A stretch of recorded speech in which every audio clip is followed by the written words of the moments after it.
Boa noite, investidores. Estamos aqui para mais um fechamento semanal de mercado, que é dessa vez fechamento de mês também, né? Hoje, dia 31 de outubro, sexta-feira, dessa vez com meu colega Pedro Gamado aqui para comentar as principais notícias da semana. Lá fora a gente teve uma semana de decisão de juros, tá? A gente teve decisão de juros tanto no Banco Central Europeu, né, na zona do euro, quanto nos Estados Unidos. Assim como era amplamente esperado, o Banco Central Europeu manteve os juros nos patamares atuais, lembrando que a zona do euro veio uma sequência de cortes de juros muito antes dos Estados Unidos, né? Enquanto nos Estados Unidos a gente teve uma decisão que era amplamente esperada por mais um corte de 0,25% na taxa de juros básica deles, tá? A grande surpresa veio no comunicado do Jerome Powell na entrevista após a decisão, tá? Ele sinalizou de que não há um consenso entre os membros votantes a respeito da decisão de dezembro, inclusive sinalizando de que é provável que não haja mais um corte esse ano. Obviamente, a gente tem uma série de dados econômicos que vão influenciar nessa decisão, que não foram divulgados ao longo do último mês, principalmente olhando para o mercado de trabalho. Afinal de contas, o governo americano ainda está em shutdown. Então, vários dados, principalmente payroll e PCE, que são equivalente ao CAGED deles, né, e ao IPCA deles, no último mês não foi divulgado justamente por causa disso, e eles são essenciais para essa tomada de decisão. Mas, no final das contas, foi o principal acontecimento em termos macroeconômicos lá. Tá? O mercado tinha uma ampla consenso aqui em 3 cortes contínuos, né? A gente já teve 2, esse último aqui agora está em xeque. Além disso, a gente teve uma continuidade da agenda do presidente Trump, né, das negociações comerciais. E aí as notícias foram amplamente positivas, tá? Principalmente com países do leste asiático, principalmente a China.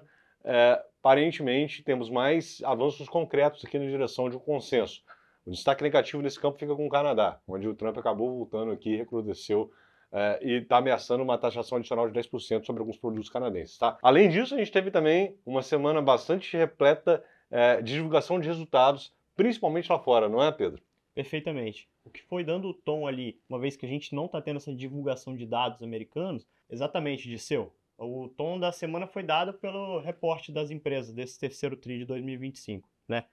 Uma vez que a gente viu a S&P subindo ali uma alta de 0,75% na semana, um pouco mais acentuado com uma alta de 1,15, ali um ponto baixo ali no Nasdaq, uma vez que essas divulgações elas vêm sendo positivas, né? Com esses resultados vindo no consenso, acima do consenso, e a gente não está tendo essas divulgações pelo governo dos Estados Unidos, no que seria uma economia ali desaquecida, no que a gente vem esperar. Né? No lado do balanço das empresas, o destaque vai ficar ali para a Nvidia e a Amazon, com quase 10% de alta ali, as duas, né, praticamente, com tendo esse resultado superando o consenso, e o lado negativo vai ficar para a Meta, com o mercado dando um peso negativo para esse compasso de investimento para 2026, que pode afetar ali, a gente sabe, no resultado da empresa. Como você bem disse, a divulgação de taxa de juros lá no lado europeu, ela veio dar um peso positivo. Né? Uma vez que a gente viu um euro na semana caindo ali quase 0,8, o DXY subindo 0,88 na semana,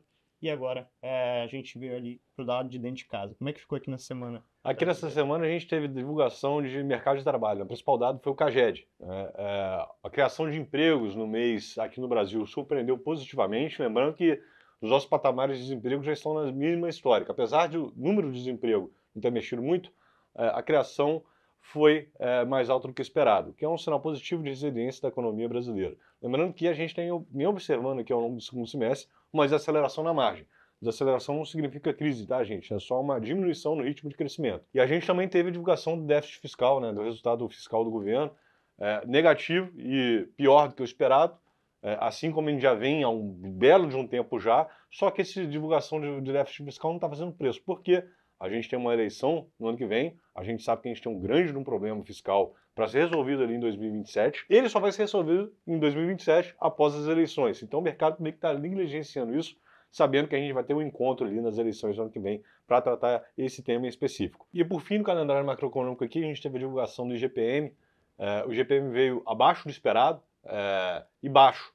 É mais um sinal aqui também de um processo desinflacionário que vem acontecendo e gradualmente as expectativas de inflação vêm caindo, que eventualmente pode levar ao nosso juro, nossa taxa Selic a cair ali no ano que vem. Esse ano quase zero chance, tá? Ainda não tivemos muitos resultados comparativos relevantes aqui no Brasil, mas já começaram, né? E diante de um cenário lá fora que foi benigno, aqui também benigno. Como é que ficaram os resultados aqui dos ativos de risco no Brasil? Perfeito, Disseu. Destaque operacional aqui foram para Vale e Santander, e nesse mesmo tom que vem sendo dado as divulgações lá fora, vem entrando esse fluxo financeiro de capital estrangeiro aqui na nossa bolsa, trazendo a gente a poder renovar novas máximas históricas, com o Ibovespa subindo mais que 2% nessa semana e o índice de small cap subindo ali quase 2%.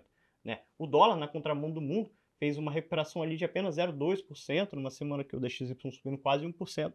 Então a gente consegue ver esse modesto movimento. E como é que a gente fica para a próxima semana, Disseu? Lá fora os destaques vão ser dados de mercado de trabalho nos Estados Unidos, tá? Dessa vez a gente não depende do shutdown do governo americano acabar, porque são dados divulgados por agências privadas. Então a gente vai ter o ADP, tá? Non-Farm Payroll, que na falta da ausência, né, do payroll oficial divulgado pelos Estados Unidos será muito importante. Também vai ter JOLTS, né, o Job Openings, vagas em aberto lá nos Estados Unidos. E aqui dentro, o destaque fica obviamente na quarta-feira, decisão de juros aqui no Brasil. Zero surpresa, o negócio vai ser comunicado, uma manutenção dos juros nos patamares atuais.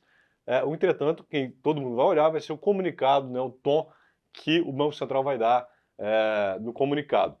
Espera-se, assim como foi nas vezes anteriores, assim como foi nas comunicações em eventos, por parte do Gabriel Cavalli e pelos outros integrantes do Banco Central, um tom duro, como se comprometendo ao combate à inflação, que esses juros permanecerá lá enquanto o tempo for necessário, sem dar nossa sinalização de queda por enquanto, tá?